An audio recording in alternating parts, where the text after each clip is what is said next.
Matapos ang napakalakas na lindol sa bansang Taiwan, 4 na Pilipino ang nakumpirma o naiulat na nasugatan at nasaktan. At ang nasabing 4 na OFW ay pinuntahan ng ating gobyerno at inabutan ng tulong na tag $10,000 o nagkakahalaga ng lampas kalahating milyon bawat isa.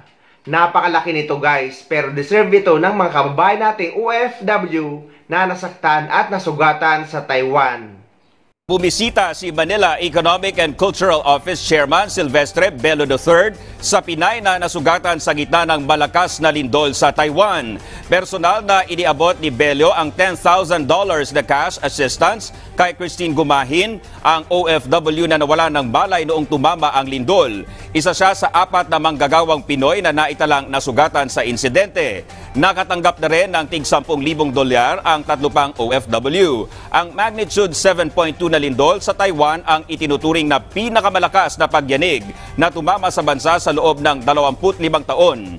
Sa ngayon, nasa 10 na ang naitalang namatay habang mahigit 1,000 ang sugatan.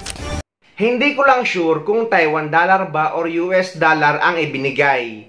Pero base sa caption ay US dollar ang ibinigay sa mga OFW na nasugatan at nasaktan sa bansang Taiwan. At nagkakahalaga ito ng kalahating milyong piso bawat isa.